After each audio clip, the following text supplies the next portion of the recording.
Good morning, everyone. I'm going to call the meeting of the Human Services Committee to order, and then we are going to immediately recess.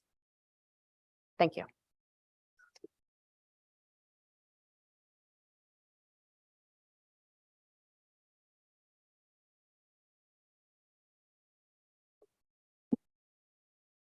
Our recess will likely just be 10 to 15 minutes.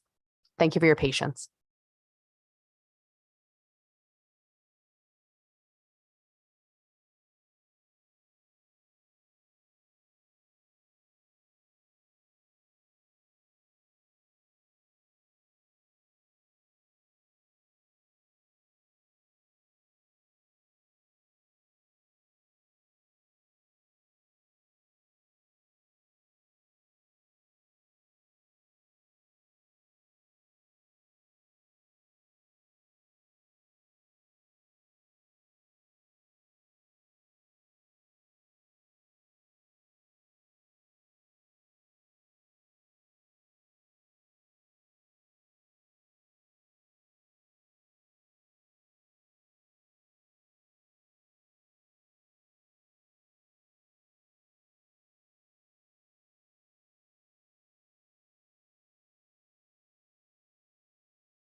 All right, good morning, everyone. We're going to call the Human Services Committee back to order. Welcome to our Tuesday, January 31st meeting. We have quite a bit on the agenda, but before we get started, I'd love to turn it over to my chairs and rankings for any opening remarks. Senator Lesser.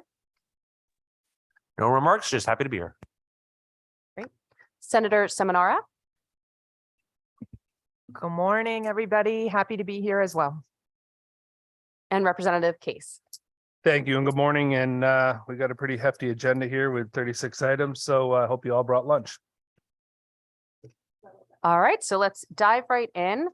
I'd like to offer a motion to raise items 1, 2, 3, 5, 6, 7, 8, 9, 10, 11, 12, 13, 14, 15, 17, 18, 19, 23, and 24 under concepts to be raised.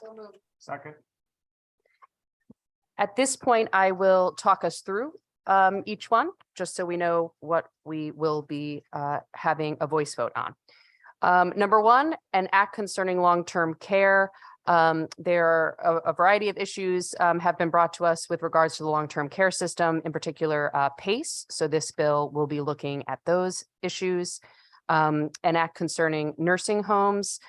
We've had conversations about financial transparency with regards to nursing homes, staffing enforcement, and so we'll have a full conversation about our nursing home system here in the state.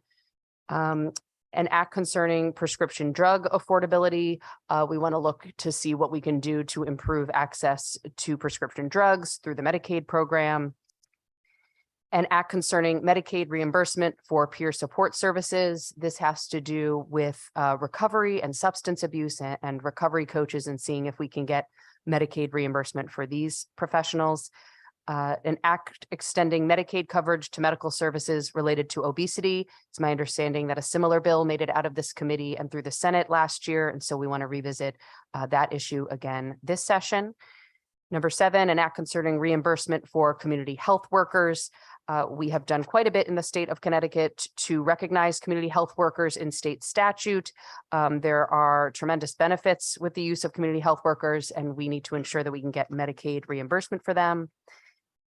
Number 8, an act concerning the Federal Indian Child Welfare Act. This would codify the Indian Child Welfare Act into state law and clarify it.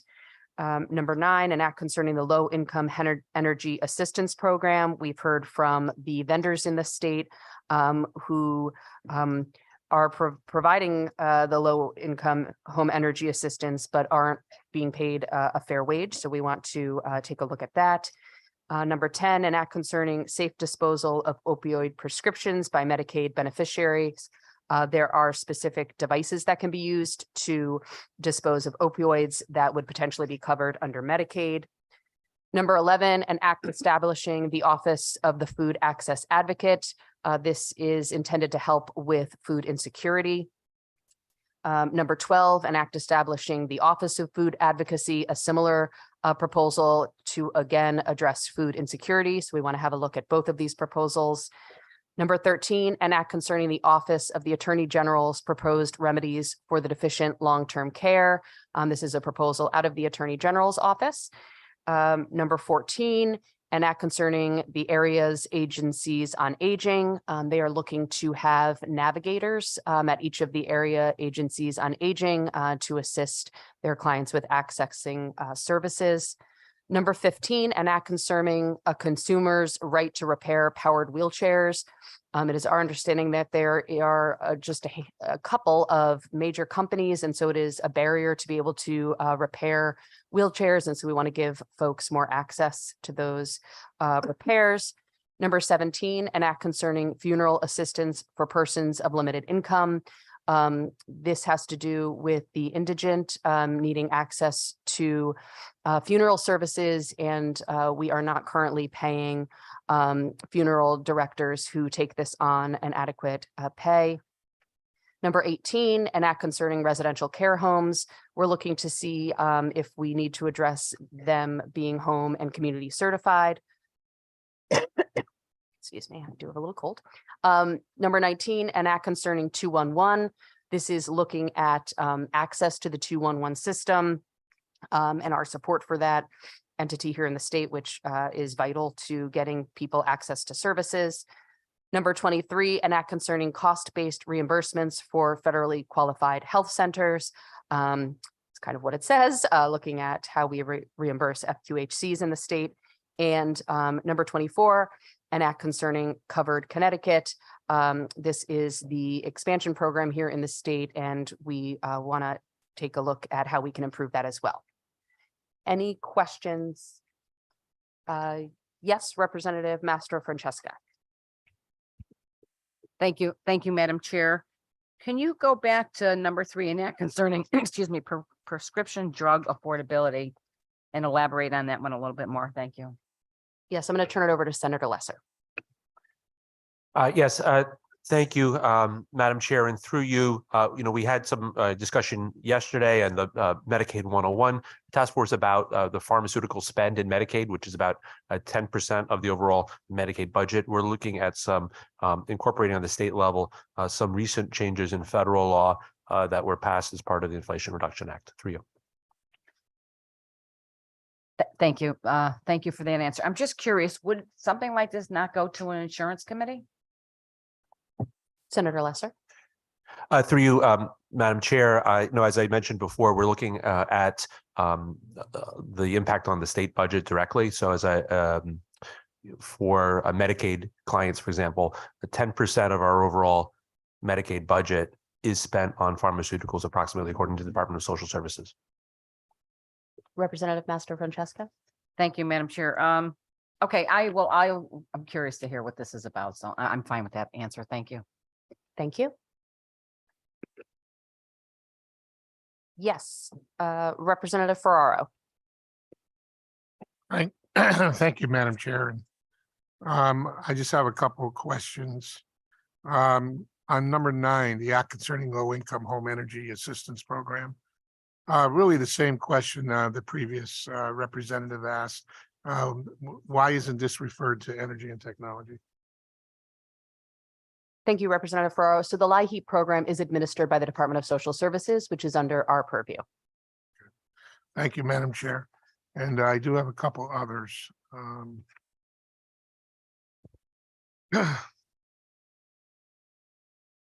I noticed in many of the concepts being raised that they're calling for the creation of a new office. For example, the Office of Food Access, the Office of an Ombudsman to oversee the student loan. My question is, would it be better served to place this under current responsibilities by current agencies rather than create a new office? Through you. I think that's a good question. And I think those are the types of things that we'll get to hear at the public hearing. Okay, and thank you. I have no further questions. Thank you, Representative Ferraro. Yes, Representative Case. Thank you. And I just want to thank the chairwoman that we did filter through a lot of these. And I know my members have some questions. And yes, a lot of these have some huge costs to the state of Connecticut, huge. And they will all have to go to appropriations. But in order for us to actually get the crux of them and get the understanding, we have to hear them and be able to ask the questions to the people who put these forward. But there are big dollar amounts. The chairwoman and myself have spoken about this, and we understand that. And the best way we felt as though we did filter through and made the list a little smaller yesterday, but we still have a lot, and putting 26 on this consent is a way to move forward and be able to hear and ask those questions. So with that, I move to vote if we need to. Great, thank you. Then all those in favor of raising the aforementioned concepts to be raised, please say aye. Aye. Aye. Aye. Aye. Any nays? Any abstentions? The motion passes. All right, we will come back to concepts to be raised. I'd like to move to section 4 of the agenda. Proposed bills to be drafted as committee bills. Madam Chair, Yes, I move that we do a consent calendar for section 4, 1 through 4, all consent. is there a second? Seconded Repuse. All right. We can just do a voice vote. Okay. Then the motion is to raise items 1 through 4 under section 4, proposed bills to be drafted as committee bills. All those in favor signify by saying aye. Aye. Any nays? Any abstentions? The motion passes. All right, we will move on to section 5 of the agenda, a vote to schedule subject matter public hearings. Madam Chair, I move to make this consent calendar, please, for section 5, 1, 2, and 3. Is there a second? Rep. Butler, second. All right, great. All those in favor of raising 1 through 3 under section 5 of the agenda, please signify by saying aye. Aye. Any nays? Any abstentions? The motion passes. And then we will move on to section 6 of the agenda. Is there a motion?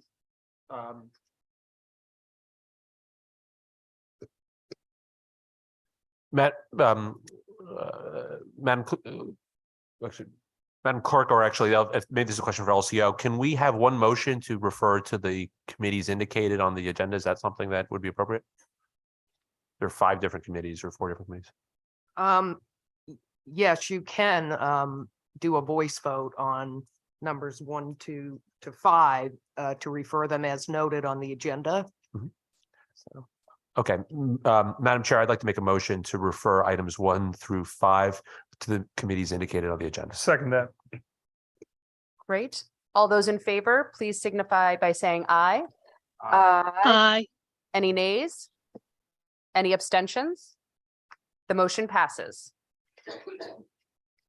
All right, so now we will go back to section 3 in the agenda, concepts to be raised. Number 4, an act concerning medical debt. Do I have a motion? Any discussion? Representative Case. Madam Chair, can we please have a brief explanation, and then I'm sure there'll be some questions on this. It's not clear as to the way we talked about it yesterday as to what it's doing to the members here. Great. Senator Lesser? Thank you, Representative Case, and through you, Madam Chair, to the good representative. Hopefully it doesn't do anything to the members, but I think we were hoping to have a conversation about hospital charitable care and its intersection with the state's Medicaid program. Through you. Representative Case? I'm going to leave that up to any members that here have any questions through you. Representative Master Francesca? Thank you. Thank you, Madam Chair. So can you elaborate on that a little bit more? Maybe kind of give me an example of what you mean. It was kind of a broad response. I'm not really understanding the concept of it. Senator Lesser? Yes, thank you, Madam Chair, and through you. Under existing law, we do require that certain healthcare facilities provide care for the indigent. That is also the goal of our state's Medicaid program. So those two requirements are inextricably interlinked. And I think we're going to conduct a review about how care for the indigent is provided in the state. Through you. Representative Master Francesca? Thank you, Madam Chair. So it's already law that they provide care. What does that have to do with debt? Through you. Senator Lesser? Well, so there are different requirements. One is that they provide, there is a requirement under federal and state law that that care is provided. There's also a requirement that hospitals, for example, have funds for people who are unable to pay for services. And in some cases, that is a longstanding state law. And so we're conducting a review of that. Through you. Representative Master Francesca? Thank you. So are we asking the providers? So if people need services and they don't have insurance or whatever, the hospital must treat them, I'm assuming. And that bill is paid through the hospital, and then is that what we're trying to say? And then they cannot try to collect it in the future? I'm confused still with the debt part of it. So I'm just trying to say, what is it exactly we're trying to accomplish? Senator Lesser.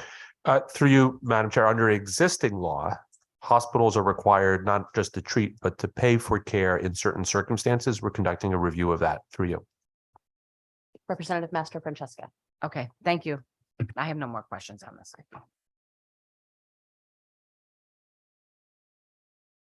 Representative Ferraro. Thank you, Madam Chair, and through you, to the last gentleman. I think his answer just, I was okay with it until I heard his answer, and created more of an issue for me. So the hospital is incurring debt because the individual could not pay for the service. So we are now going to look at that and to accomplish what? Through you, Madam Chair. Senator Lesser. Through you, I think the issue is if the hospital does not pay for it and if Medicaid does not pay for it, then the consumer has the debt. If the hospital pays for it, but they are not being compensated, then the hospital may have the debt. But one way or the other, someone's going to be stuck with a medical debt, and that's what we're looking at through you. Representative Ferraro. Okay, Madam Chair, thank you. Thank you. Representative Case. Thank you, Madam Chair. And I think what we're trying to get here is there's probably been a pool of people who have gotten services, and due to the crunch of what's going on in the economy, the healthcare facilities are having trouble collecting on those services that are being done. The reason I'll be voting it out of committee takes, I want to hear from those.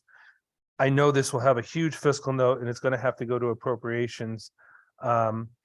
But we need to know what those numbers are and what DSS under our purview is not covering or not being reimbursed for, or is not ensuring certain procedures. So I think we need to hear from the professionals of who this affects, and then we can make our decision on how it moves forward, but it will be a huge lift in appropriations. Thank you. Thank you, Representative Case. I just have a question. Yep. I hope it's not. Yep, I know. I am. so Yeah. sorry. What is- Hello. Thank you, Representative Bizzuto. Okay, Sorry. thank you, Madam Chair. I had the opportunity to serve on the Waterbury Hospital Board, and quite often they'll get patients, indigent and so forth, that are unable to pay, and they never release them because they can't take care of them. So my question to you is, in this bill or somewhere through DSS, will the hospitals be directly impacted, and will they be part of helping with the decisions rather than just getting another Medicaid or Medicare reimbursement that quite often is underfunded? Senator Lesser. Thank you. Through you, Madam Chair. Look, this has been a conversation we've had over a number of years. Certainly, uncompensated care has a major financial impact on our hospital system. And I think we need to have a conversation with our hospitals and other providers about how to manage that burden, which has certainly fallen upon them. And we've heard that from many of the hospitals in the state. So it's a good point. Thank you. Great. Seeing no further discussion, can the clerk please take the roll on number 4, an act concerning medical debt? Representative Gilchrist, Yes. Senator Lesser. Yes. Senator Seminara, Based on the information I've heard today, yes. Representative Case, Yes. Senator Gaston, Representative Dathan, Representative Dathan votes yes. Senator Marr, Senator Marr votes yes. Representative Butler, Representative Cook, Representative Cook votes yes. Representative Comey, Representative Comey votes yes. Representative Exum, Representative Exum votes yes. Representative Fortier, Representative Fortier votes yes. Representative Hughes, Representative Hughes votes yes. Representative Johnson, Representative Johnson votes yes. Representative Kit, Representative Kit votes yes. Representative Leeper, Representative Leeper votes yes. Representative Santiago, Representative Santiago votes yes. Representative Buckby, To get a little more information, Representative Buckby votes yes. Representative Ferrara, Representative Ferrara votes yes. Representative Mastro Francesco, Representative Mastro Francesco votes yes. Representative Pizzuto, Representative Pizzuto votes yes. Representative Paletta. We are going to keep the votes open, likely an hour after the meeting. So we'll make announcement at the end of the meeting at what time that'll be. Representative Butler votes yes.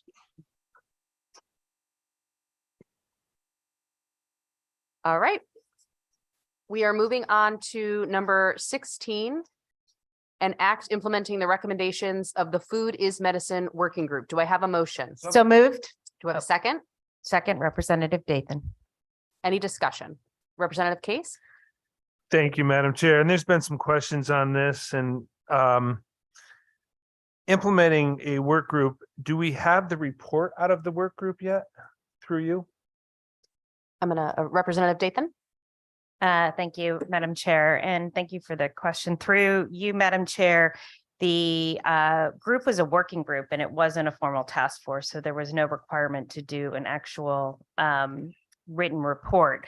The findings of the working group were to put forth legislation that mirrored the 2022 legislation that was originally submitted by Representative Foster. And so that we could get an additional hearing and hear from DSS and the practicality of it through you. Representative Case?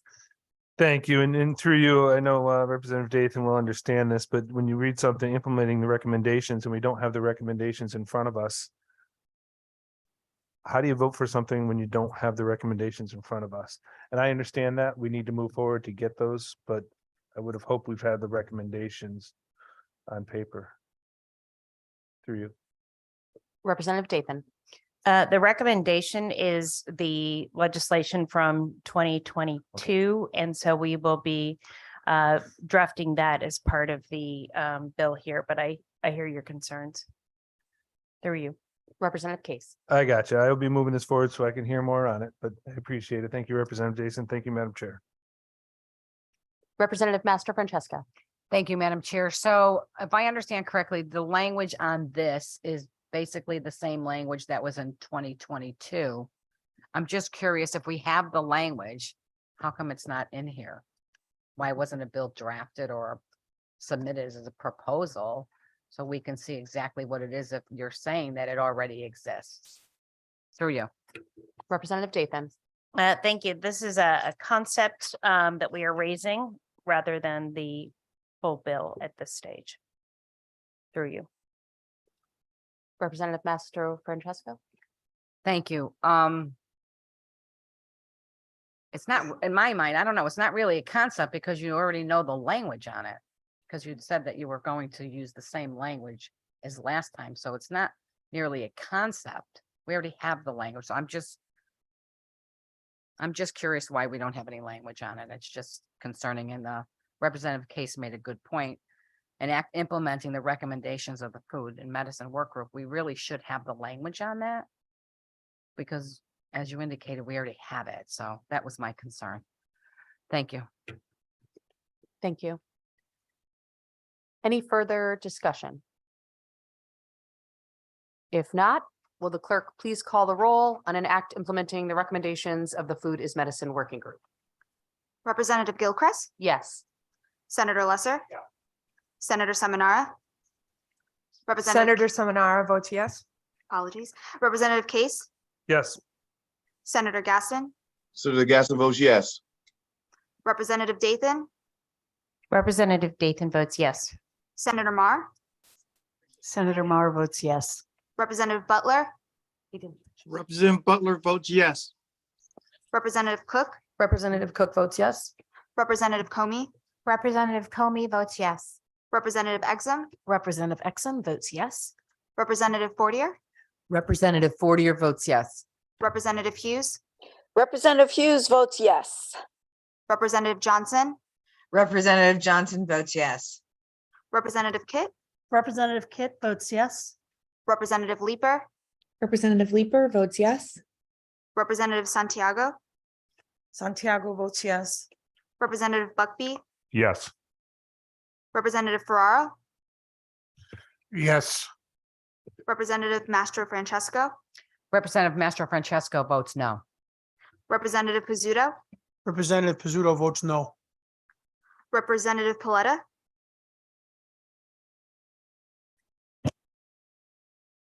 Thank you, Madam Clerk. And again, the votes will be held open till likely an hour after the close.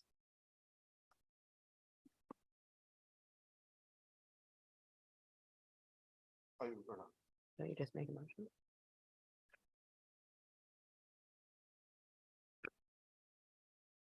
Madam Chair, I'd like to make a motion to raise items 20, 21, and 28.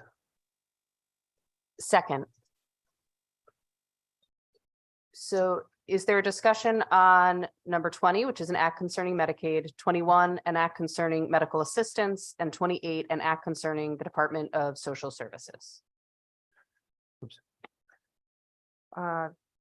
Madam President, is 20 and 21 placeholder bills?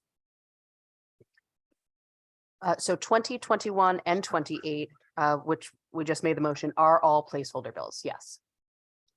Okay, and 28 is a placeholder bill.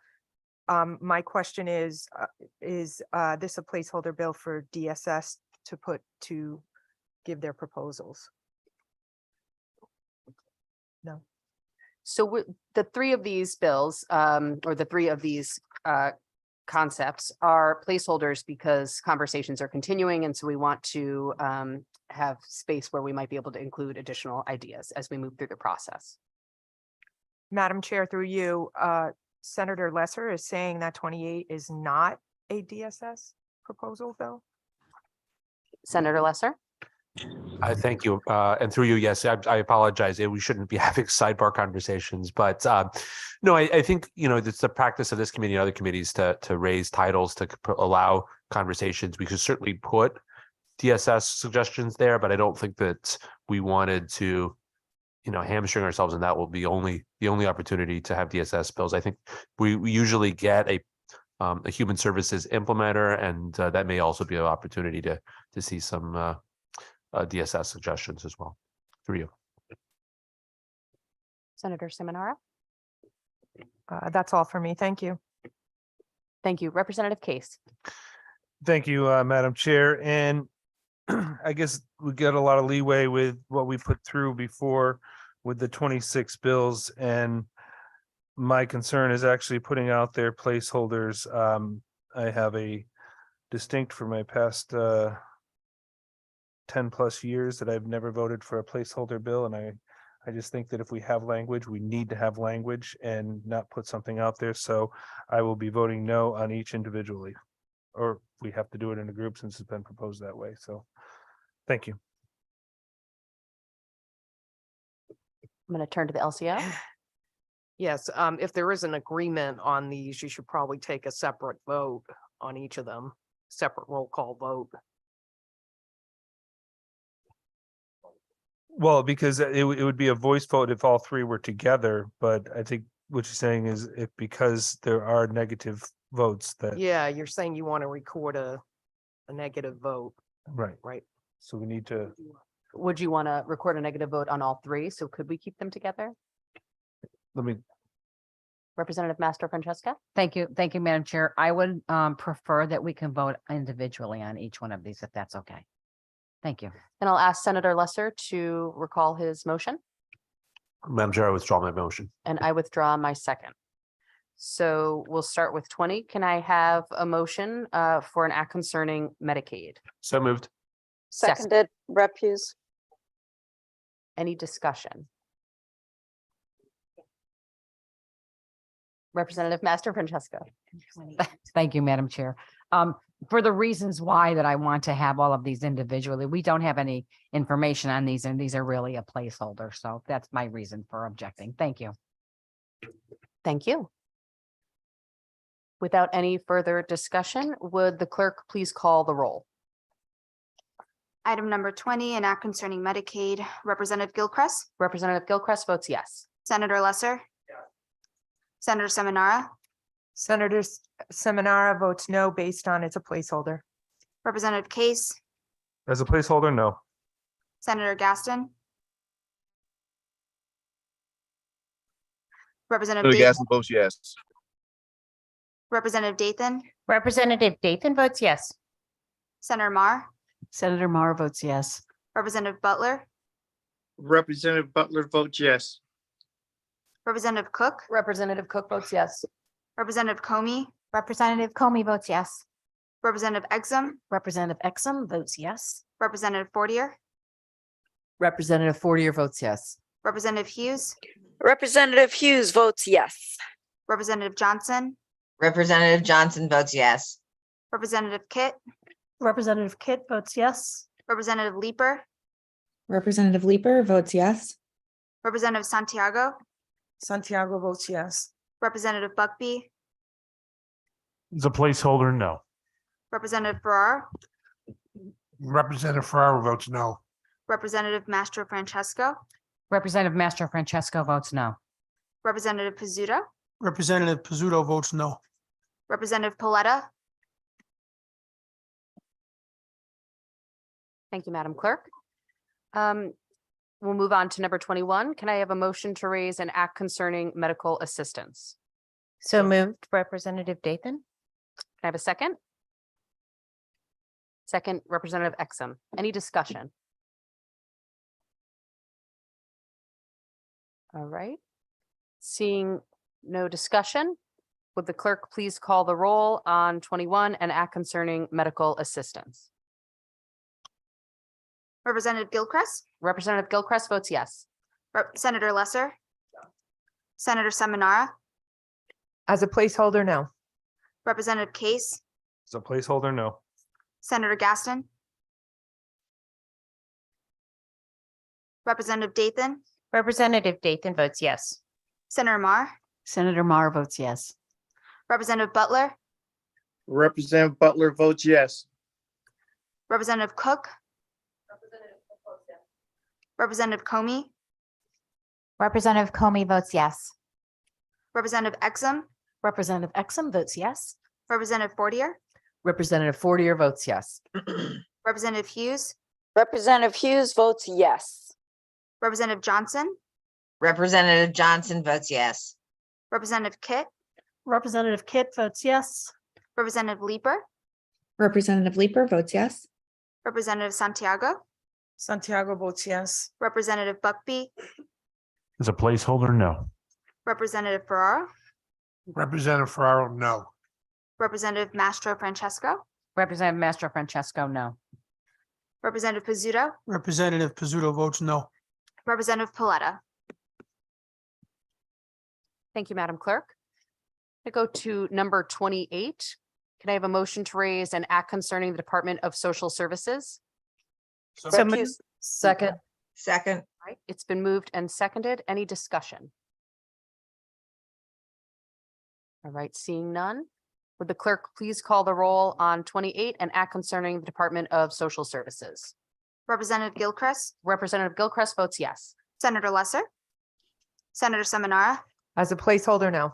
Representative Case, As a placeholder, no. Senator Gaston, Senator Gaston votes yes. Representative Dathan, Representative Dathan votes yes. Senator Mar, Senator Mar votes yes. Representative Butler, Representative Cook, Representative Butler votes yes. Cook Thank votes you. yes. Representative Comey, Representative Comey votes yes. Representative Exum, Representative Exum votes yes. Representative Fortier, Representative Fortier votes yes. Representative Hughes, Representative Hughes votes yes. Representative Johnson, Representative Johnson votes yes. Representative Kit, Representative Kit votes yes. Representative Leeper, Representative Leeper votes yes. Representative Santiago, Santiago, yes. Representative Buckby, It's a placeholder, no. Representative Ferraro, Representative Ferraro votes no. Representative Mastro Francesco, Representative Mastro Francesco votes no. Representative Pizzuto, Representative Pizzuto votes no. Representative Paletta. Thank you, Madam Clerk. Representative Cook. Thank you, Madam Chair. I just had a quick question. We did consent 1, 2, 3, 5, 6, 7, 8, 9, 10, 11, 12, 13, 14, 15. Did all of those bills have language in them or were those placeholders or concept bills Those were concept bills. with no language? Correct. There's no language at this point. Thank you, Madam Chair. Representative Ferraro. Thank was- you, Madam Chair, and through you to the good chair representative's comment. It's true that concept bills don't have have language associated, but they do have a concept. And there is no concept associated with these dummy bills. So in that regard, I think they are two different things. Thank you, Representative- Madam Chair. Thank you, Representative Ferraro. Okay. Next, we're going to move on to number 22, an act concerning equity and fertility coverage. Do I have a motion? So moved. All right, it's been moved and seconded. Any discussion? Representative Mastro Francesco. Thank you, Madam Chair. Could you please elaborate on that? Give us a little information on what that's about. Thank you. Sure. So this bill does two things in particular. Our current fertility coverage in the state is specific to heterosexual couples. And additionally, this would have Medicaid covering the expanded fertility coverage here in the state. Thank you, Madam Chair. You mentioned that this currently has coverage for heterosexual coverage. Why mention that? Is this going to change and be expanded to something else for you? This would expand to address the situations of individuals who are in the LGBT community. Current language, it is my understanding, says things such as like you need to try in the heterosexual sense of the word. And so this would allow individuals who are in same-sex relationships to be able to access fertility coverage. Thank you, Madam Chair. I'm going to vote no on this today, and I'm certain when this bill comes out, I'll say my questions for when I see the language. I'm sure I'll have plenty. Thank you. Thank you. Representative Case.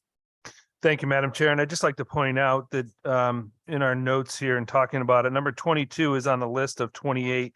And this is a concept bill that has a meaning behind it with a few sentences of what it's about, unlike a placeholder or a dummy bill. So this has intent of what it is to do. Is that correct through you, Madam Chair? Well, similar to the other concepts, it does not yet have the language, but their language has been shared with the committee. And so we know the intent behind this policy. Correct. So we have intent on this and we know where we're going and we just need to hear more on it. Correct? Correct. Thank you, Madam Chair. Any further discussion? Seeing none, would the clerk please call the roll on number 22, an act concerning equity and fertility coverage? Representative Gilchrist, Representative Gilchrist votes yes. Senator Lesser, Senator Seminara, Senator Seminara votes no. Representative Case, No. Senator Gaston, Senator Gaston votes yes. Representative Dathan, Representative Dathan votes yes. Senator Mar, Senator Mar votes yes. Representative Butler, Representative Butler votes yes. Representative Cook, Representative Cook votes yes. Representative Comey, Representative Comey votes yes. Representative Exum, Representative Exum votes yes. Representative Fortier, Representative Fortier votes yes. Representative Hughes, Representative Hughes votes yes. Representative Johnson, Representative Johnson votes yes. Representative Kit, Representative Kit votes yes. Representative Leeper, Representative Leeper votes yes. Representative Santiago, Santiago votes yes. Representative Buckby, To be heard, yes. Representative Ferrara, Representative Ferraro votes no. Representative Mastro Francesco, Representative Mastro Francesco votes no. Representative Pizzuto, Representative Pizzuto votes no. Representative Paletta,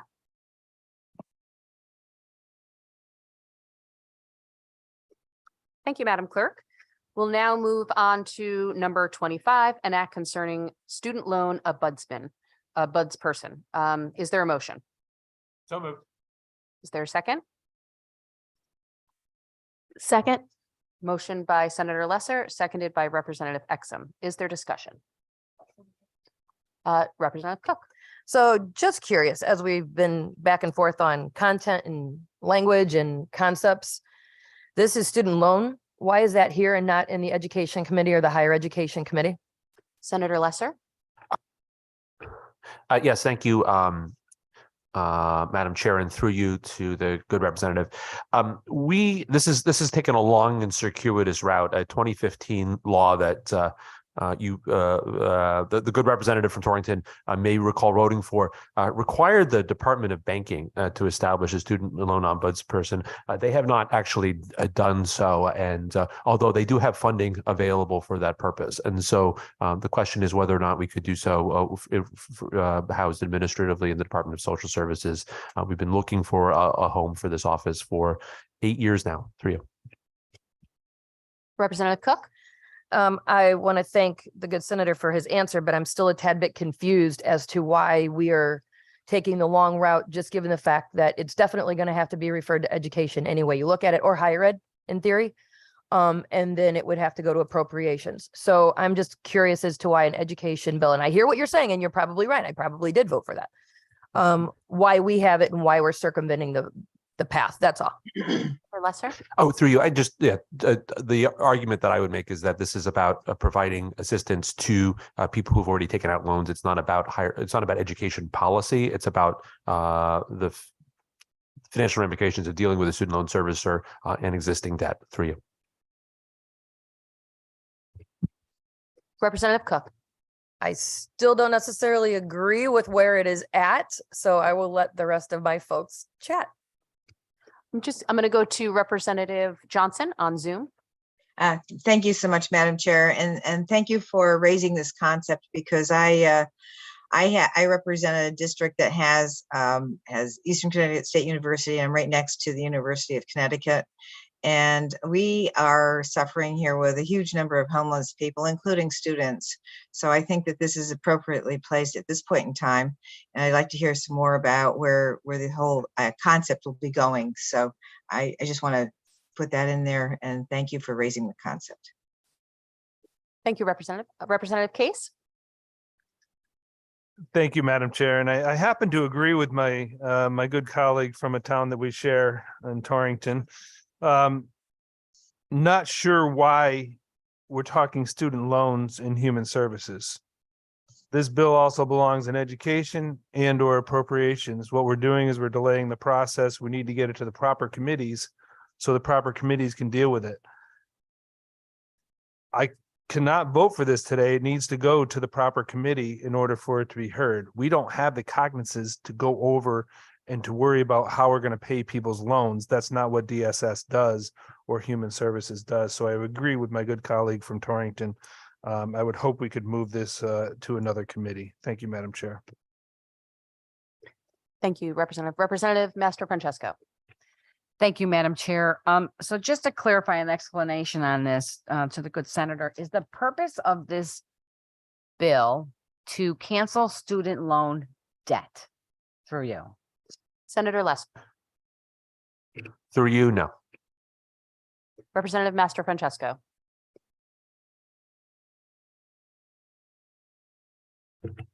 I don't have any further questions. To me, this is very vague, and I agree with Representative Case and Representative Cook that this really should be in either banking or education. So I'll be voting no on this. Thank you.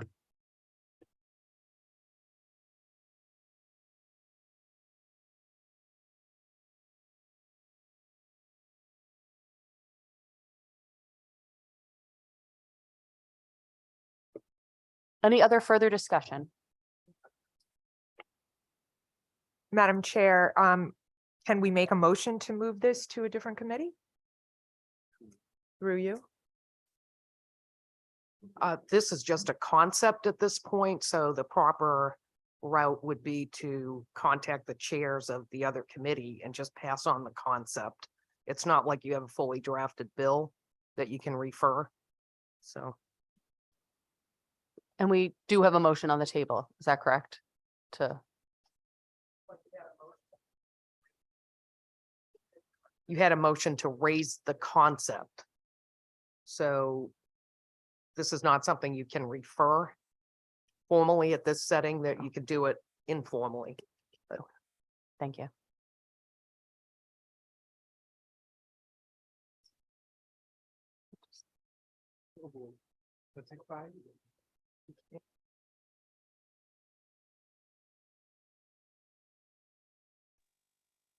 Senator Lester?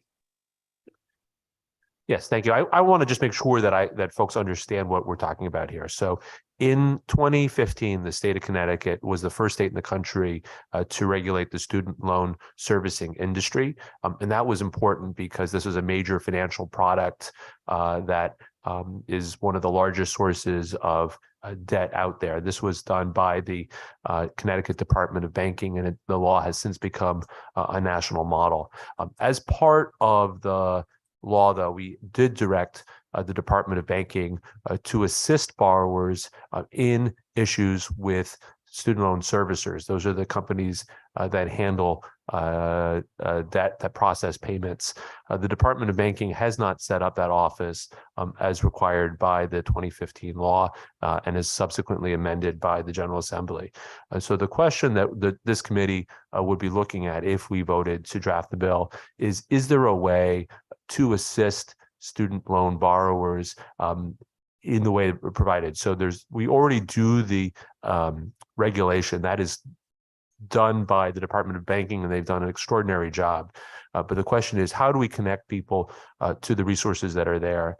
And the past practice that one of the things we're looking at right now, we just voted to draft legislation about food advocacy. We're also working to address behavioral health providers in issues with payments. We're looking at ways to connect people to existing resources. That's something that this committee is currently doing on a number of different areas. And one of the issues is, can we also help people navigate the state's existing resources with regard to student loan regulation, so that folks aren't sent to a department that's really not focused on the public-facing aspect of the job.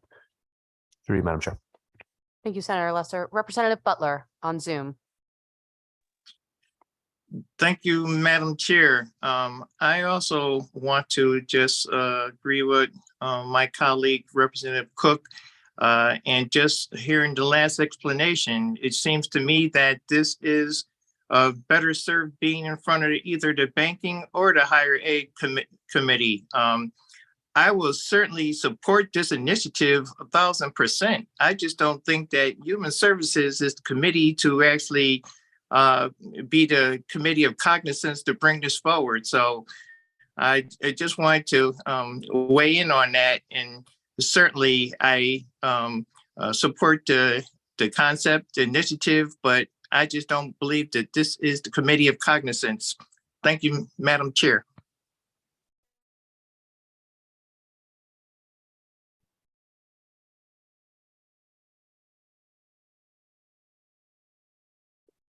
Representative Hughes? Thank you, Madam Chair. Through you, I just wanted to echo that there are a number of different offices, public-facing offices, and actually Human Services does have an incredibly cohesive public-facing communication way where we're trying to connect people who are on Husky who might be eligible for SNAP benefits and so forth with the resources. And so I think why this bill is in Human Services is trying to connect what is the most effective and efficient way to communicate with the public about some of the resources. Maybe it's a part of the Human Services communication outreach, and that's why it's here. Maybe it won't stay here, but I support taking a roll call vote and raising the concept. Thank you, Madam Chair.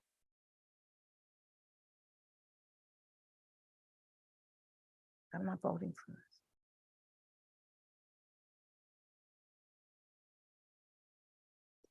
Thank you, Representative Hughes.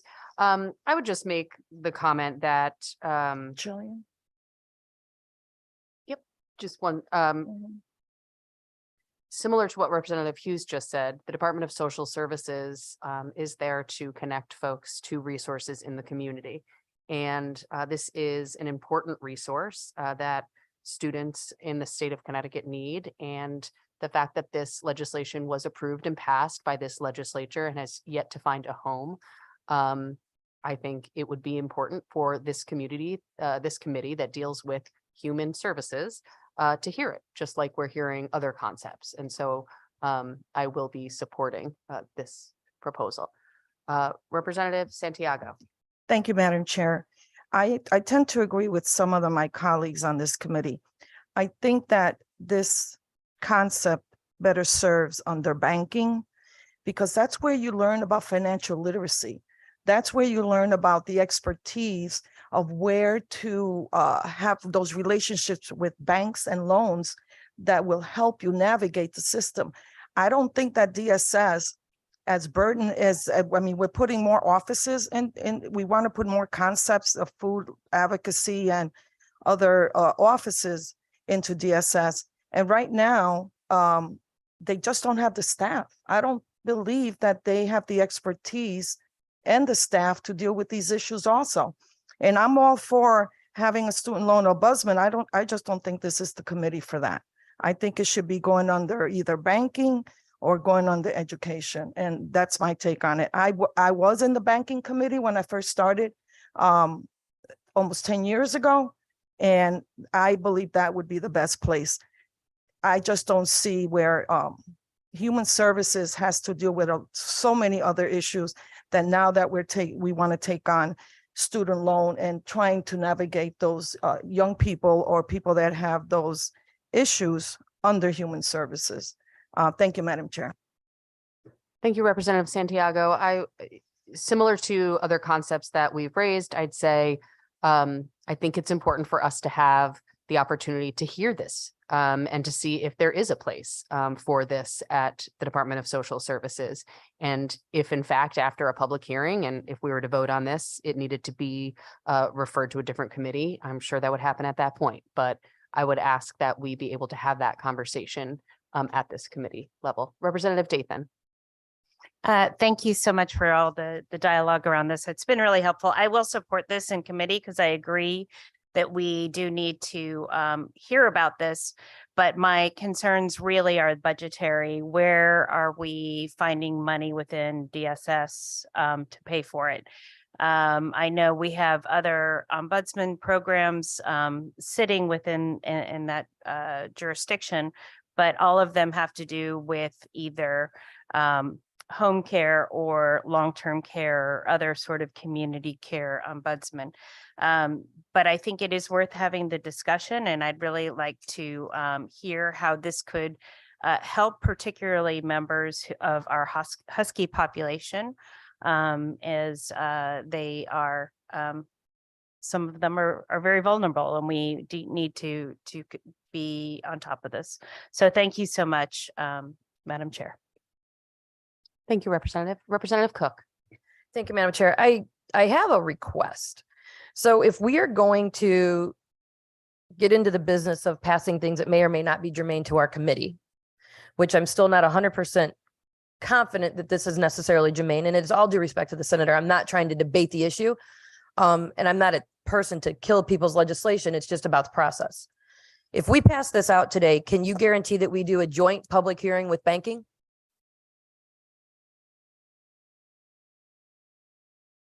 We can't guarantee it, but we can certainly make the request to the banking Figuratively, committee. But I think that instead of, because obviously this does not necessarily fall under us. I get that the stretch might be there, so I understand that.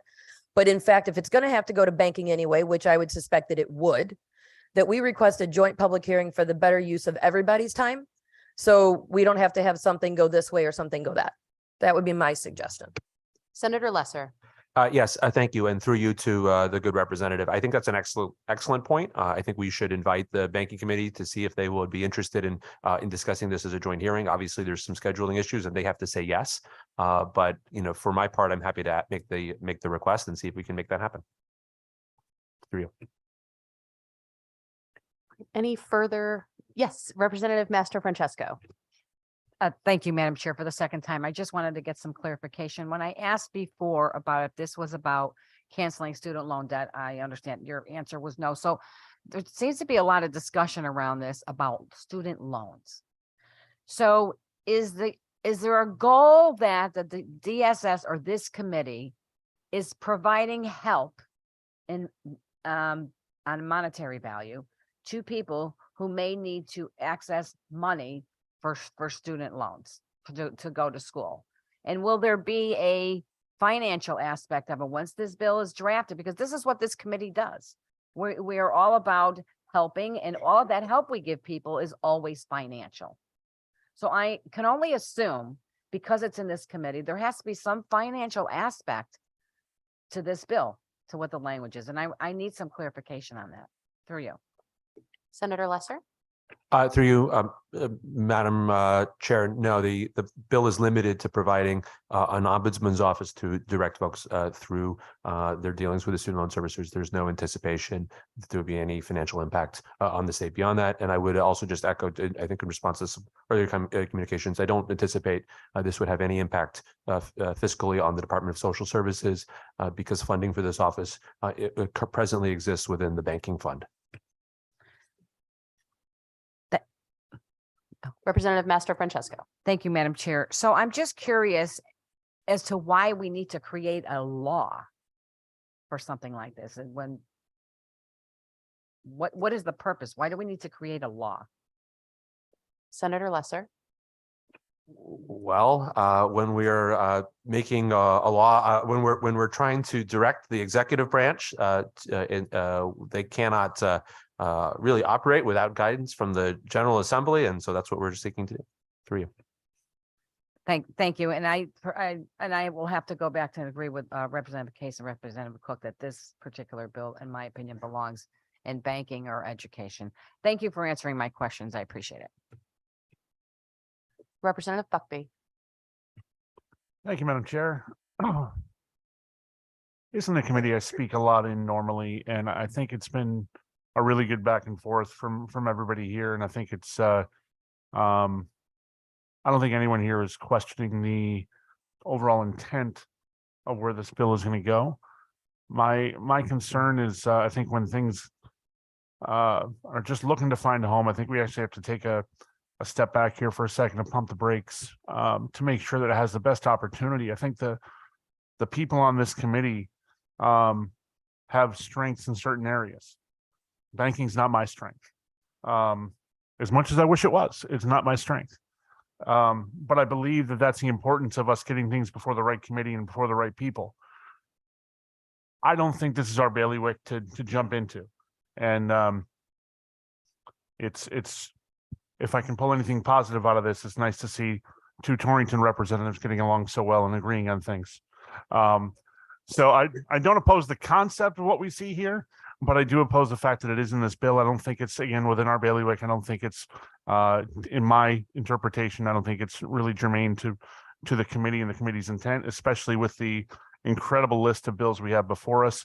I think be put before the proper committee would be the best way to move this along and to see it properly.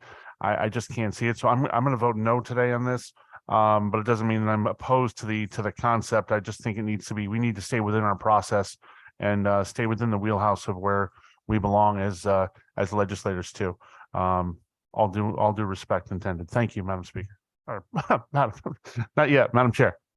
Thanks, Representative Buckby. Oh, all right. Just, yeah, shooting up the ladder.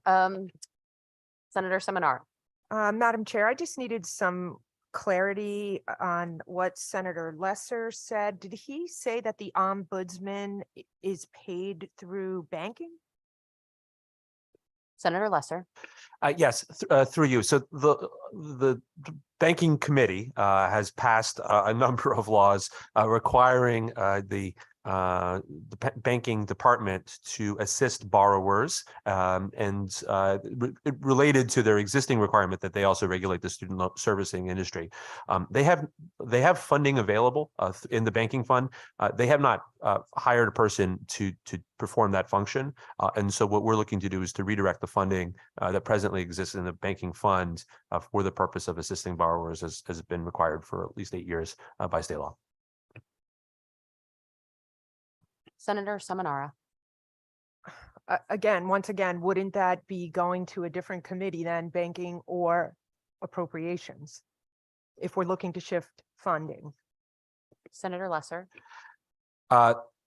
Through you, anything that has to do with funding will have to go to appropriations. So that is absolutely the case. I think the banking committee has cognizance over the banking department. The banking department is currently required to do this. They're not doing it. So the question is, can we do it in some other place? And that's what this bill is seeking to do. Through you. Senator Seminara.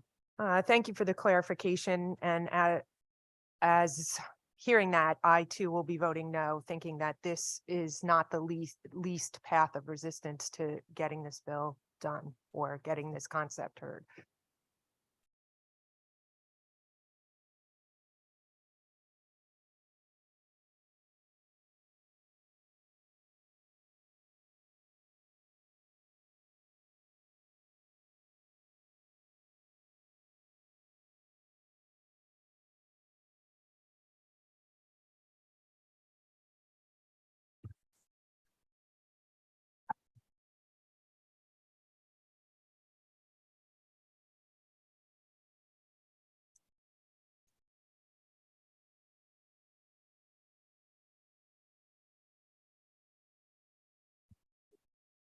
Representative Ferraro.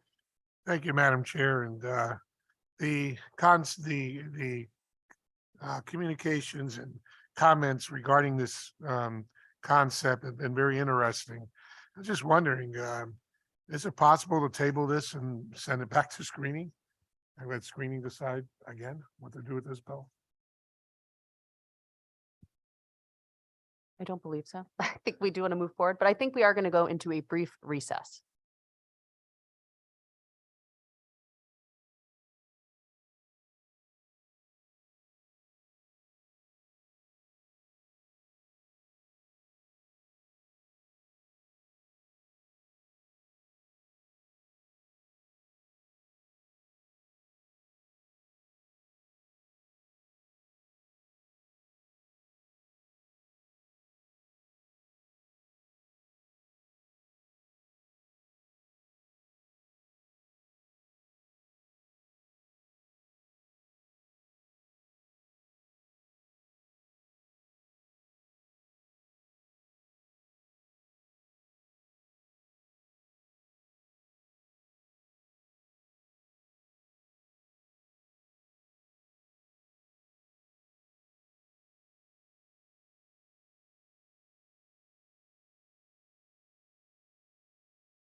We will be reconvening the Human Services Committee in about 2 minutes at this point.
All right, good afternoon. We're going to call the Human Services Committee back to order. Thank you for your patience. We've decided to take no action today on number 25. And so with that, we will be moving to number 26 on the agenda and act concerning telehealth. Do I have a motion? So moved. Is there a second? Second, Representative Dathan. Moved by Senator Lesser, seconded by Representative Dathan. Any conversation? Representative Case. Thank you, Madam Chair. And if we can we have a little bit of clarification of what this exact telehealth bill is doing? There's been a lot of telehealth over the past few years. We would just like to see what the concept is here. Yes, so at this point, the concept here is to better understand what is taking place. So there's a lot of misunderstanding with regards to sunsetting of telehealth, of audio. And so we want to have a better understanding of what's currently taking place with regards to Medicaid coverage and what we might need to do going forward.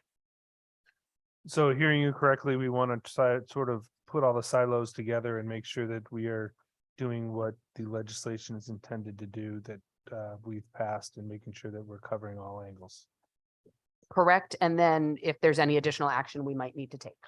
Thank you, Madam Chair. Thank you. Any additional discussion? Seeing none, will the clerk please take the roll?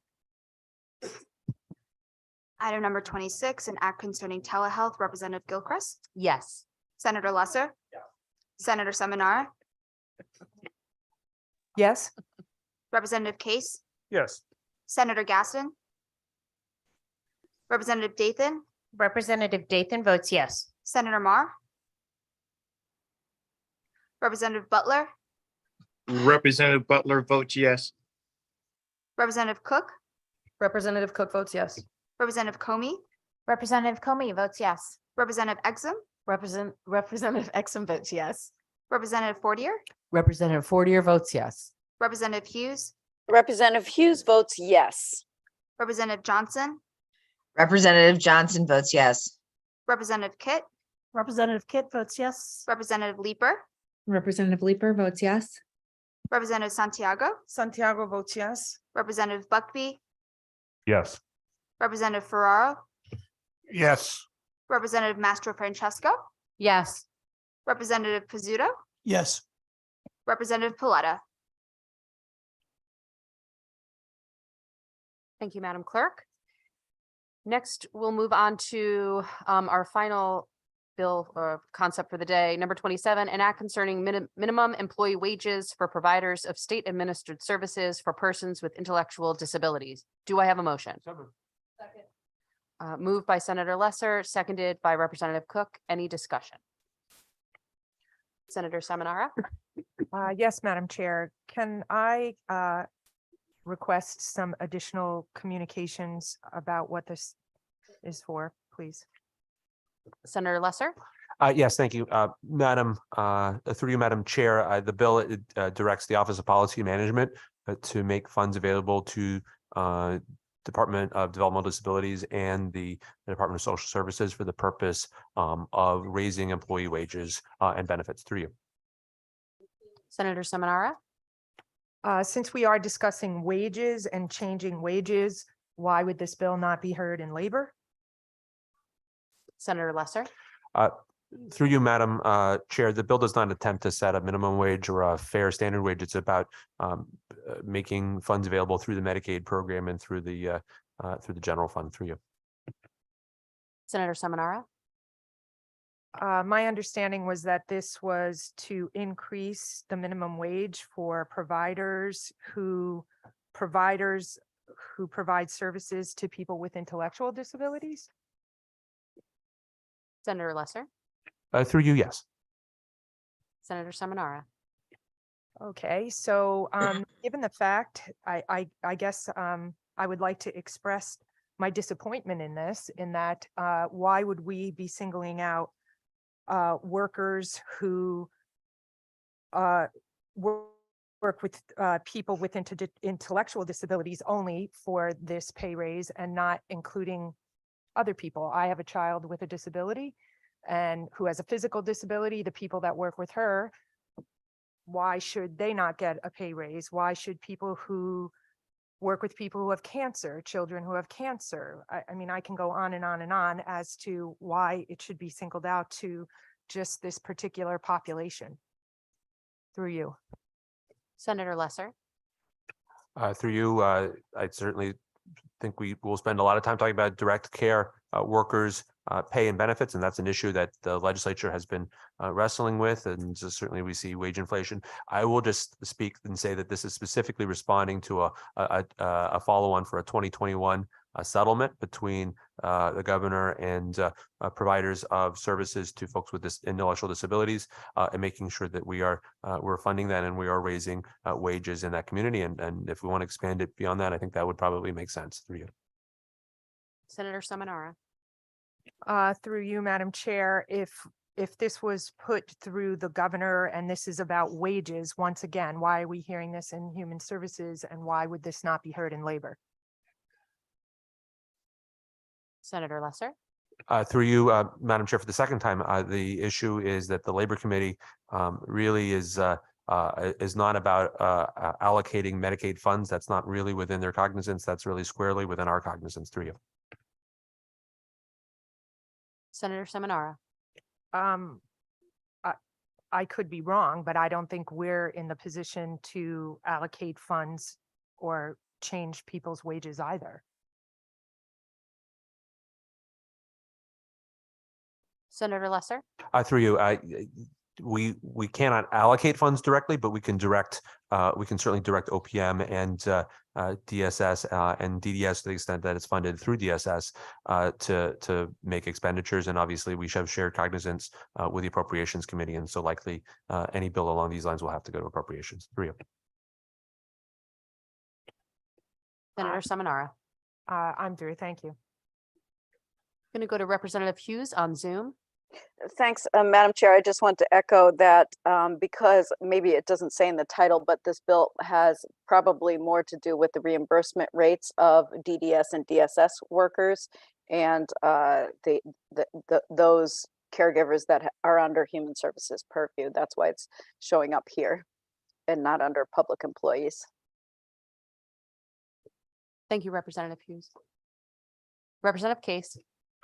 Thank you, Madam Chair. We talked a little bit about this yesterday, and it specifically says here in the screening notes from staff, DDS funding numbers to increase wages to $25. So when we look at that, this is a bill that in my years here in Human Services, we don't have the purview to raise wages. We have the purview to raise what the agencies get. And if they so choose to raise the wages of their workers, they can. But this bill specifically says to increase wages to $25. Can I have clarification? If that's so, this bill belongs in labor. Senator Lesser. Yes, thank you, Madam Chair, and through you to the honorable ranking member. You know, the committee cannot directly wage wages. That would be a labor bill, but the committee can direct that funds be made available for the purposes of raising wages. I don't have yet to meet a nonprofit agency that if the funds were made available would not choose to raise wages if that was the purpose. Representative Case? Thank you, Senator. And you know, we had a big bill a few years ago, it was the minimum wage bill. And I have some concerns with this because it's written as administered services to persons with intellectual disabilities. We're picking winners and losers and moving one up to 25 and leaving the rest behind. I'm concerned with that. Because there's bills in there to distinguish what intellectual disabilities, if it's to be inclusive of developmental disabilities and physical disabilities, we are picking out one. If we are DSS and we are human services, we should be looking also at the nursing home pay, the nurses pay. That all comes out of this committee. We are picking one distinct group, which I agree is well underpaid. But if we are looking at a bill that is picking just one distinct group, why are we picking winners and losers? And if the way it's written, it actually says in our notes from yesterday through staff, DDS funding numbers to increase wages, not increase the allotment to the agencies, to increase wages to $25 an hour for one particular group. This belongs in labor. Thank you, Madam Chair. Any further discussion? Representative Cook? Thank you, Madam Chairman. I do understand that we have a crossover in this one, and I don't disagree that labor should also hear this piece of legislation, but I do understand that intellectual disabilities is listed there and that we are the committee of cognizance with that. The one thing I do want to warn or make awareness to is that if we support raising wages for certain populations, they get kicked off of their services. And we have to be very careful about what we allow to be done, what we force to be done, because we might be thinking we're helping one solution, but we're actually making a problem on the other side. I am not opposed to listening, but I would hope that if we do listen to this bill, that we are very careful as to what we do after this committee votes. Because I would not want to see folks that are relying on services think that they're getting a pay raise and then turn around and lose the services, and then they're in a hole that they can't seem to get out of. So as much as I do believe that the wage component of this definitely belongs in labor, the intellectual disabilities part definitely belongs here. I do agree, though, caution, we should be very careful about who we're pitting against each other. If we start telling one group of folks that they deserve $25 an hour, what about everybody else? So, you know, it's full circle for me. And the only reason why I would support that is because of the population that you're discussing here. But I do think that we should move forward cautiously and look at the repercussions and the unintended consequences that could happen by something that might be well-intended. Thank you. Thank you, Representative. Representative Kit? I'll be very quick. I just want to say I second Representative Cook's concerns about unintended consequences. And I also echo Representative Seminar's concerns regarding targeting just people with intellectual disabilities. As someone who's an advocate for, who's been an advocate for the disabled population for decades, I would like to see us include all disabilities, especially with our aging population, with our shortage of home health care aides. I think we do need to look at expanding this. Thank you. Thank you, Representative Kit. Representative Santiago? Thank you, Madam Chair. And I echo what already has been said, but I believe that let's give it a chance and listen to it. And then see what everyone else and all other agencies have to say on this. But I think it might be something that should be sent to labor, but I am willing to vote on this today to just have a public hearing. Thank you. Thank you, Madam. Thank you. Representative Case? Thank you, Madam Chair, for a second time. Do we happen to know what is the rate they are being? Is it the agency getting paid or the worker that's getting paid? What are they getting paid now? So I do believe that the funding comes through DSS to disability services. I am unsure of the rate at this point. Senator Lesser? Yes, through you. I do have a document signed by the governor that directs that in fiscal year 2023, that the state is committed to ensuring a minimum hourly rate of $17.25. That it's not clear to me if that's actually being paid, but that was a commitment the governor made in 2021. Through you. And through you, what population was that for? Senator Lesser?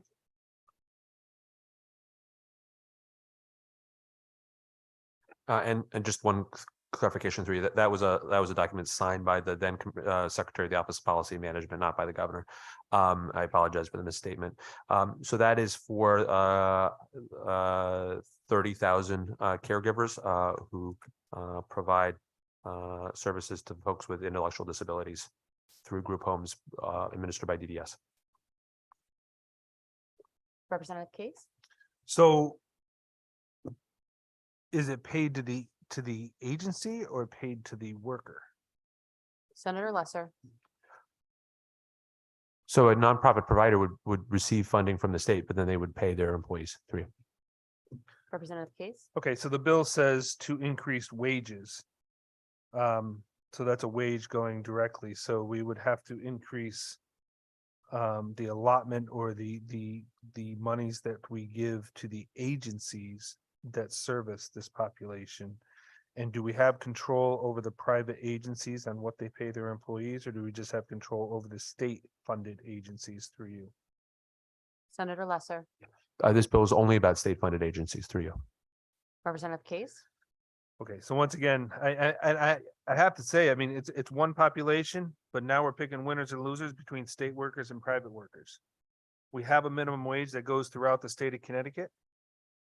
I'm almost, to the point where I'm willing to hear it, but I'm concerned because we're going to give false hope, because we are going to be bombarded because we are picking a population that the state pays for and those private SOL. But if you're talking about not inclusive of all the catchment networks, that's a problem. And we're also talking, as I believe Representative Santiago said, and Representative Cook said, a lot of these people that do this work also have benefits through the state. So are we going to be raising those asset levels or those abilities to what they're able to make in a wage? Because I know we have issues right now with the developmentally disabled that if they go $15 an hour, they're over their $1,600 allotment as a disabled person to continue on to services so they can lose their Title 19. That's why most of our disabled people or intellectually disabled people are working 20 hours a week, because they can't work more than that because their assets go above the $1,600 threshold in the state of Connecticut. So what we are doing is we're playing Russian roulette here. We are wondering how much people might cut their hours so that they can make the $25 an hour, but want to stay under the threshold so they stay on state benefits. Because a lot of these agencies don't offer insurance benefits. So I think we have to be very careful with where we're going here. I mean, I'd almost like to hear it because I'd like to hear and see if people understand what the consequences are. But when you're talking about trying to get people insurance and keep people on insurance, there's a line here that we have to look at. And over the years in human services, we have dealt with the thresholds and where we are with the thresholds. And every year we keep moving them up.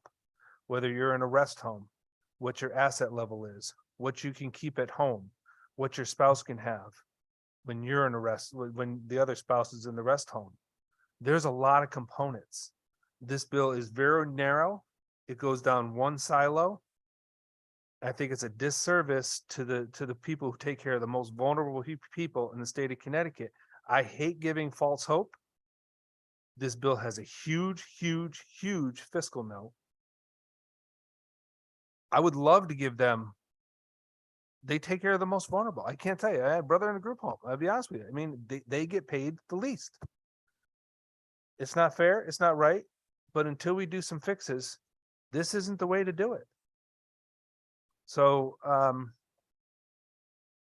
still fumbled on how I'd like to hear more information. But I've always been taught that, we have to look at things, and giving false hope of a public hearing is very difficult because they're coming in here and they're testifying, and then it's going to go to appropriations and there's not going to be any money. It's going to fail. My 2 cents. Thank you. Thank you, Representative Case. Representative Ferraro. Thank you, Madam Chair. And again, the conversation surrounding this is interesting. The more I'm listening and seeing where we as a committee are running up against resistance, it seems to be coming from areas where we're being asked to operate outside of our ability and our cognizance. This particular bill does belong in labor. And as far as getting a public hearing is concerned, I would think that labor could raise it as a concept, and that public hearing can be heard and we can hear the stakeholders and what's involved. But I just think that this committee is wasting time on bills that other committees should be handling. And furthermore, as a former ranking member, I always hated it when energy and technology bills were being shopped over to other committees, and we as the Committee of Cognizance weren't able to weigh in on it. So I just think that we should send it to the right committee, and we should take care of what we have cognizance over. Thank you, Mr. Chair. Thank you, Representative Ferraro. Any additional discussion? If not, would the clerk please call the roll? Item number 27, an act concerning minimum employee wages for providers of state administered services for persons with intellectual disabilities. Representative Gilchrist, Yes. Senator Lesser, Senator Seminara, Senator Seminara is no.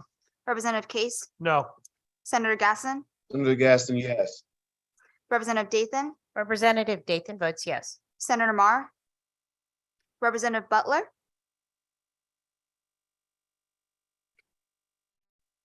Representative Cook, Cook votes yes. Representative Comey, Comey votes yes. Exum votes yes. Representative Fortier, Representative Fortier votes yes. Representative Hughes, Representative Hughes votes yes. Representative Johnson, Representative Johnson votes yes.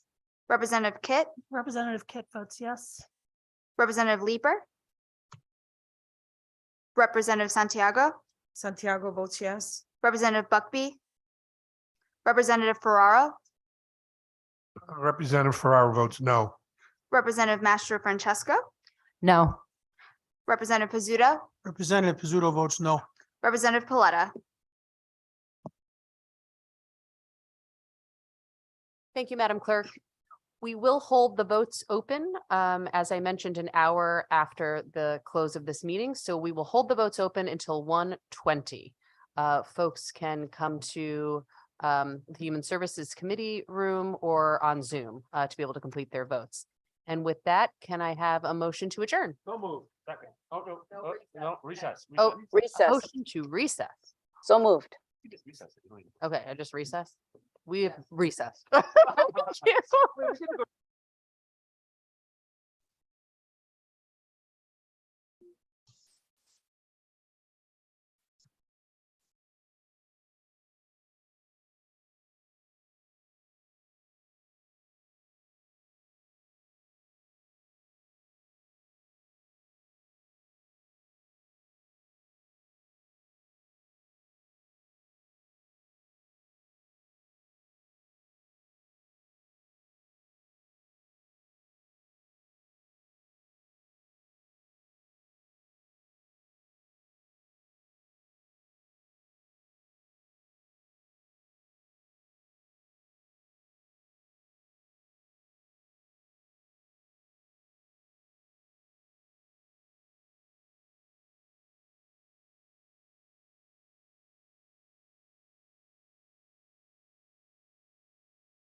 Hello, Representative Butler. How you doing?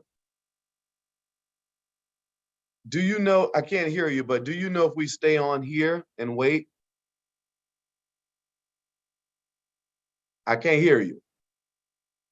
Okay.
Hello.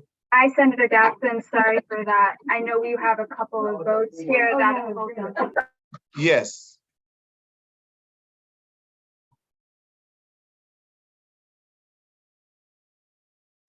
Okay, let me locate the ones that we are missing these from. We have.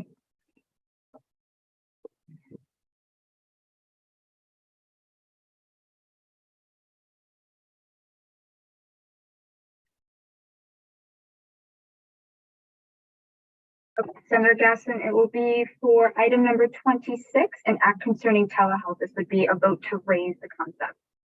Yes. Okay, great. Let's see. If there's any others. And then item number 21, an act concerning medical assistance. Could you opine a little bit more about that one? Medical assistant for what exactly? Let me find that information. Give me one second. Thank you.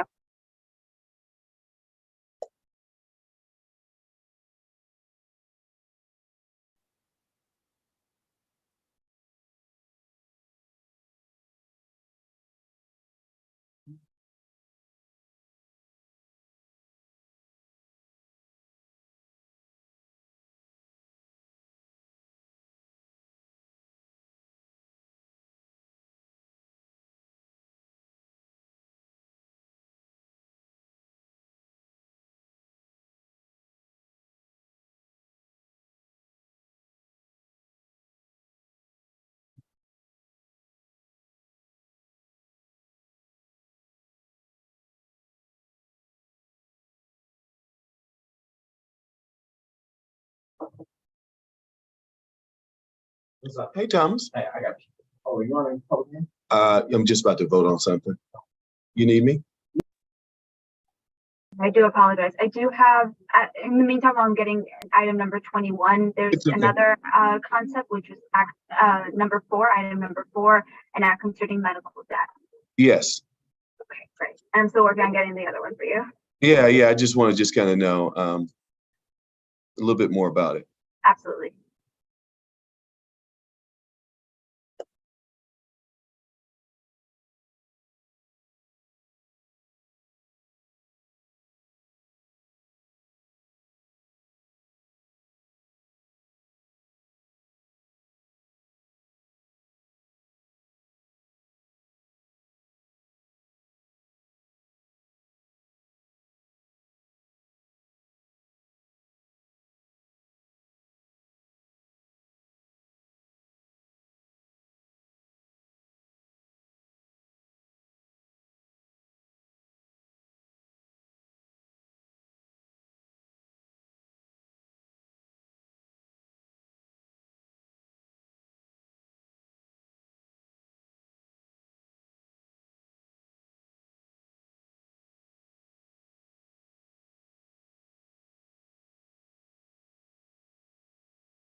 All right, Senator, I do have more information about item number 21. So that is a placeholder bill. So should any additional, information or material to be added, that would be one of those. Okay, yes to that. Wonderful. And I think we are all set. Let me just double check before we let you go. Okay, cool.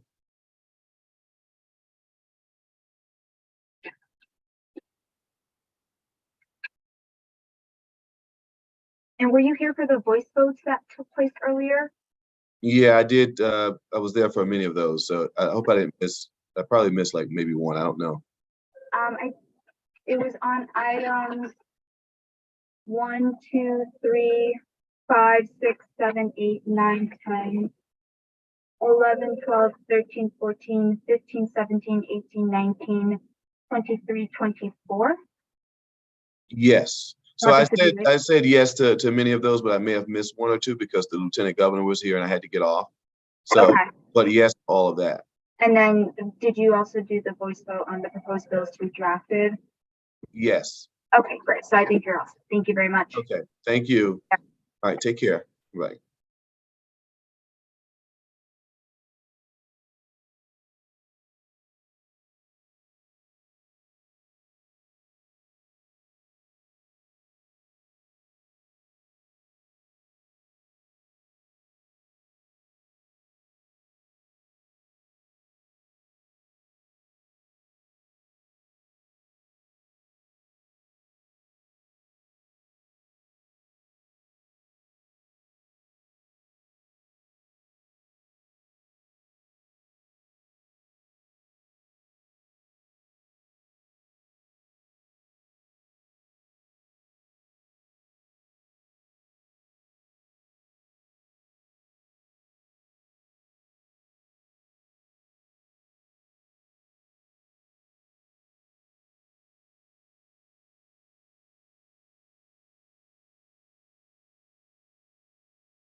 Item number 27, an act concerning minimum employee wages for providers of state administrative services for persons with intellectual disabilities, vote to raise.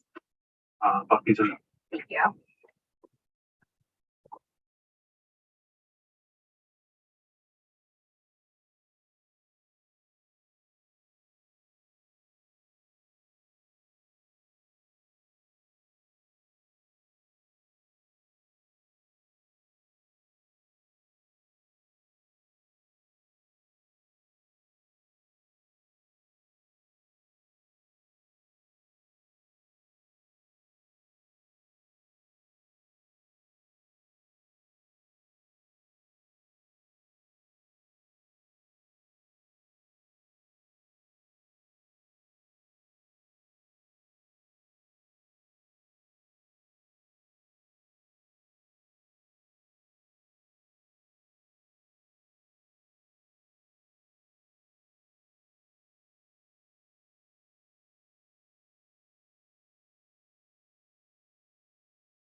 Hello again.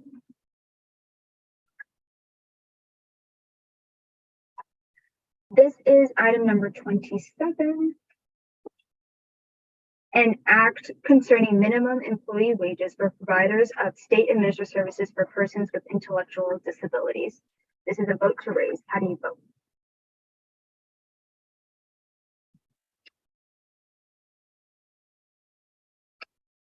Great, thank you. I don't actually think I can hear you. I'm sorry. Hold on one second. Could you repeat that one more time, Representative? I'm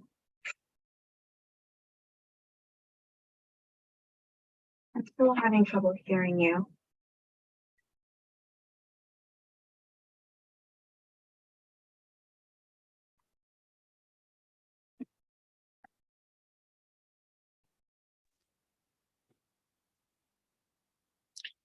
Can you hear me now? Yes, now again. Rep. Butler votes yes. Wonderful. And let me just double check to make sure that's the only one that we're missing before I let you go. Yeah, I voted for that in the meeting. I guess you couldn't hear me then either. No, that was, yeah, actually, that's probably what happened. So I do apologize about that, but thank you for coming back on. I think we're all good here, so. So did you catch the first vote that was taken? The voice vote? Yes. No, there was one first. For item number 4? Yeah. Yes, I have your vote for that. All right. All right. Thank you. Thank you so much. Yep. Bye-bye. Bye.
So there's two items to raise. Item number 26, which is an act concerning telehealth.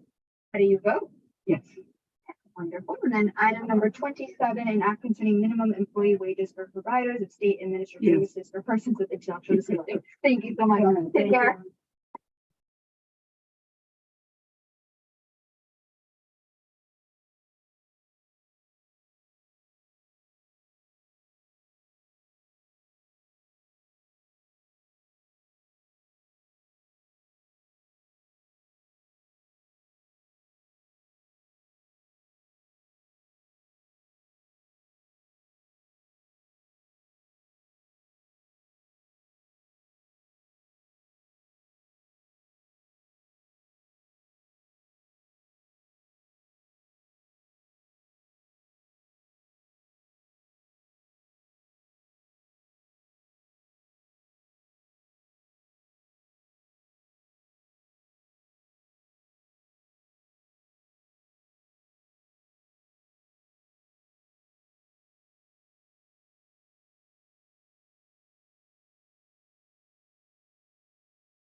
Hi, how are you? I am good. How are you? Great. I apologize I left. I pulled over and ready to vote. No And worries. I We got a few to go through. So the first here are voice vote. So the topics to be raised for items number 1, 2, 3, 5, 6, 7, 8, 9, 10, 11, 12, 13, 14, 15, 17, 18, 19, 23, 24. So how do you vote for them? yes, And then in the next section Representative Coletta is, votes yes. thank you. The next section is proposed bills to be drafted as committee bills, items 1 through 4. Items 1 through 4, yes. Great. And then the next section following that, vote to schedule subject matter public hearings, items 1 to 3. Yes. Wonderful. And then item number 6, which is proposed bills to be considered for straight change of reference, items 1 through 5. Yes. Wonderful. And then, so now we're going to go into the individual items that for roll call vote was requested for. So this was first one would be item number 4, an act concerning medical debt. Yes, I vote yes. Thank you. Next one is going to be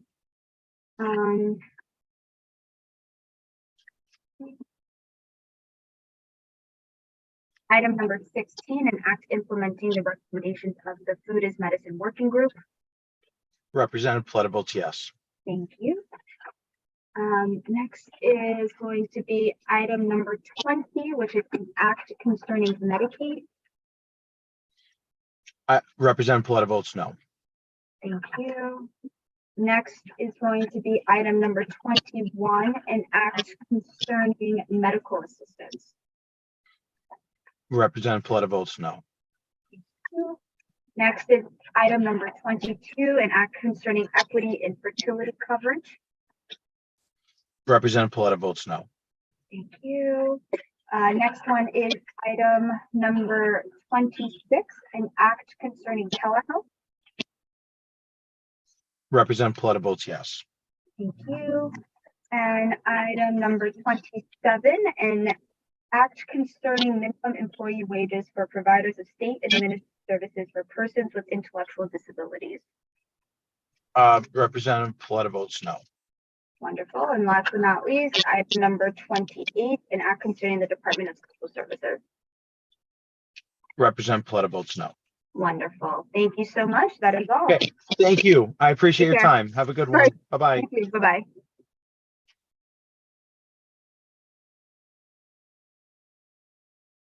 Hello, Rep. Leeper. Hey there. I'm fine. How are you? Good. My understanding is that you missed the voice votes in the beginning. Is that right? I just missed, I think, one earlier on, and then probably the last one, maybe 2. We got the last 2. Oh, actually, we're missing 1. Let me just double check here.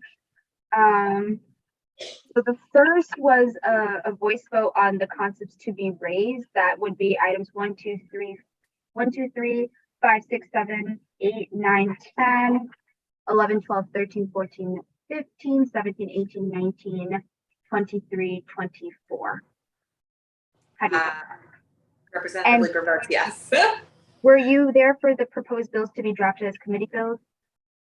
I Items don't 1 through 4, voice think vote? so. Okay, so that would be proposed bills to be drafted as committee bills, items 1 through 4. Yes. Voice vote. And then next one was vote to schedule subject matter public hearings, items 1 through 3. Yes. And the last one was proposed bills to be considered for straight change of reference, items 1 through 5. Yes. Great. And then the only one that item number 27, which was an act concerning minimum employee wages for providers of state administered services for persons with intellectual disabilities. Yeah. Thank you. Let me just double check before I let you go. If that was the only one. I believe that was the only one that the roll call that was missed. Looks good here. Thank you so much. Thank you. Take care. Bye. Bye.